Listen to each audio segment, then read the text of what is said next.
मुख्यमंत्री अजित पवार यांच्या विमान अपघाताची चौकशी जी आहे ती CBI या संस्थेमार्फत करावी या सगळ्या संदर्भातलं पत्र जे आहे ते पवार कुटुंबियांनी अर्थातच सुनेत्रा पवार ज्या आता राज्याच्या उपमुख्यमंत्री आहेत आणि दिवंगत अजित पवार यांच्या पत्नी आहेत त्यांनी ही सगळी मागणी जी आहे ती राष्ट्रवादी काँग्रेस पक्षाकडनं स्वतः देखील त्यांनी मुख्यमंत्र्यांकडे केलेली होती आणि या घटनेचं संदर्भातलं एक स्मरणपत्र जे आहे ते राष्ट्रवादी काँग्रेस पक्षाच्या आमदारांनी आज मुख्यमंत्र्यांना विधिमंडळाच्या दालनात दिलेला आहे। आपल्यासोबत या सगळ्या संदर्भात बातचीत करण्याकरता प्रताप पाटील चिखलीकर सर आता आपल्याबरोबर।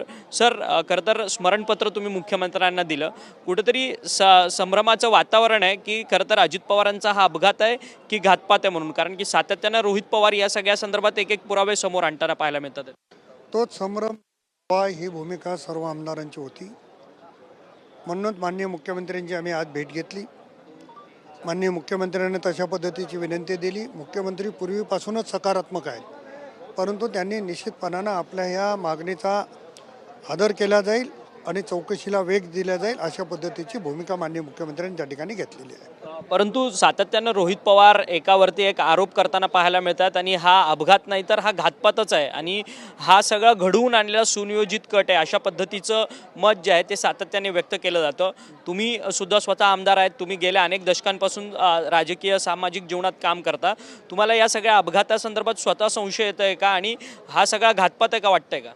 नाही, रोहित दादा पवार जे बोलले ते त्यांच्या शेवटी कुटुंबातला विषय आहे, त्यांच्या त्या भावना आहेत, त्यांचं ते मत सातत्यानं पहिल्यापासून मांडतायत। परंतु मी माझी भूमिका अगोदरही स्पष्ट केली की हे सगळं जरी खरं असेल तरी दादा वापस येणार नाहीत, ही गोष्ट त्रिकाल सत्य आहे।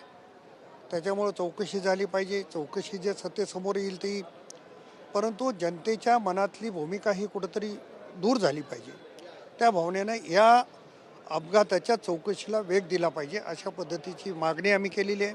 तो अपघात होता का घातपात होता याची चौकशी व्हावी अशा पद्धतीची मागणी राष्ट्रवादीच्या सर्व आमदारांनी मिळून केलेली आहे आणि मुख्यमंत्री त्याच्या संदर्भात सकारात्मक आहे। परंतु मुख्यमंत्री सकारात्मक आहे, तुम्ही सर्व सत्ताधारी बाकावरचे आमदार आहात, तुम्ही पकडून इतर सगळे राष्ट्रवादीचे जवळपास 42-45 आमदार आहात, तुम्ही सगळे सत्ताधारी आहात।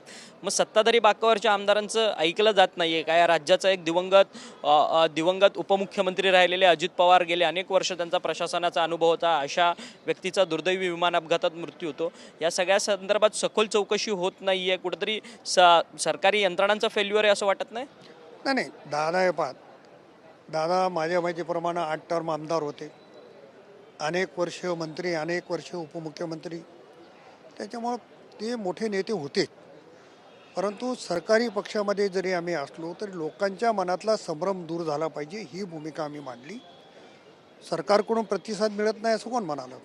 कारण माननीय मुख्यमंत्र्यांनी पहिल्या दुसऱ्या दिवशी जाहीर केलं की या सगळ्या प्रकरणाची चौकशी होईल आणि त्याबरोबरच संबंधित खात्याच्या मंत्र्यांनी देखील जाहीर केलेलं आहे।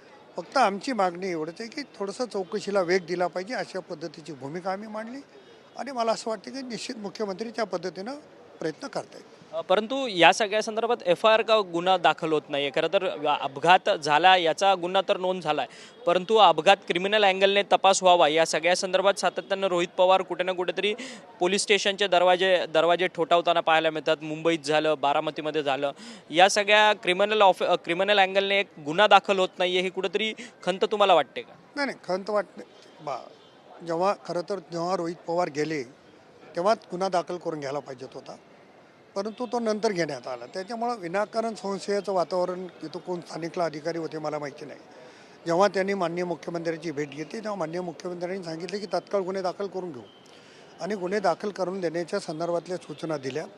परंतु ज्यावेळेस रोहित पवार हे स्वतः पोलीस स्टेशनला गेले तेव्हा गुन्हा दाखल करून घेतला नाही, गोष्ट खरी आहे आणि त्यामुळं आज एक संशयाचं वातावरण त्या ठिकाणी वाढलं गेलं। परंतु मला असं वाटतं की असं काही निर्माण होण्याची गरज नाही आहे। आता माननीय मुख्यमंत्र्यांनी सांगितले की गुन्हे दाखल झाले पाहिजे आणि गुन्हे दाखल करण्याची प्रक्रिया सुरू होते, पण एकीकडे चौकशी सुरू असताना आता खरं तर असे गुन्हे दाखल करायचं तर प्रत्येक पोलीस स्टेशनमध्ये होईल, कारण दादाचं काम पूर्ण महाराष्ट्रामध्ये होतं आणि प्रत्येक गावामध्ये प्रत्येक शहरामध्ये कार्यकर्ते आहेत, त्यामुळे एकत्रितपणाने ही चौकशी होते। प्रत्येकाने गुन्हे दाखल करण्याची गरज नाही। आता परवाला आमच्या नांदेडला सुद्धा कार्यकर्ते मला काही भेटले, आपल्याला आंदोलन करायचे, एकीकडे ही चौकशी होत असताना आंदोलन करून प्रशासनाला विटीस धरण्याचं काय, त्या भावना समजू शकतो, पण त्या भावनाचा आदर इथं अनादर जर झाला तर ती गोष्ट आहे, पण इथं आदर केला जातो, त्याच्यामुळं वेगळं काही करण्याची आवश्यकता आहे असं मला वैयक्तिक वाटत नाही.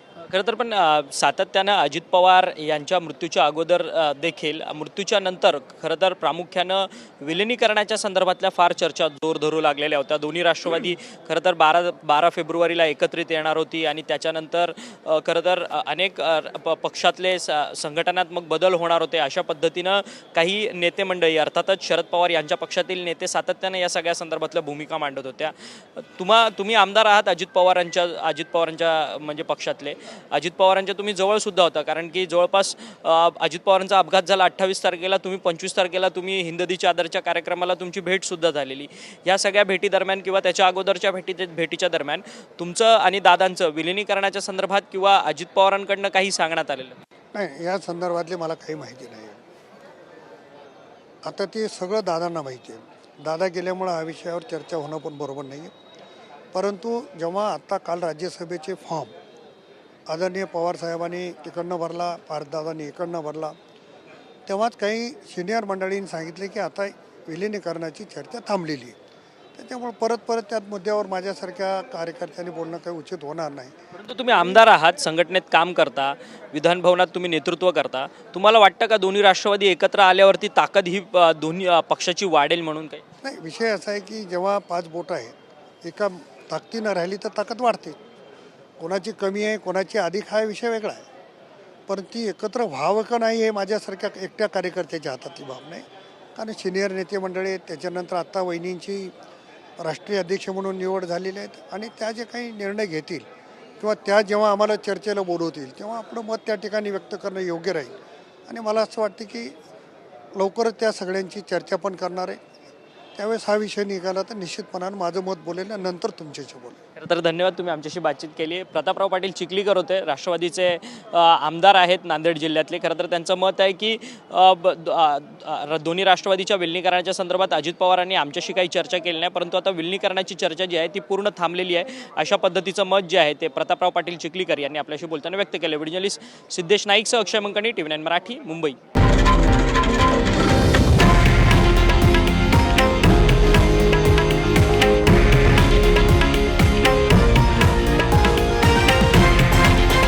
हे आहे देशातील नंबर 1 न्यूज नेटवर्क आणि आपण पाहत आहात TV9 मराठी, एकमेव.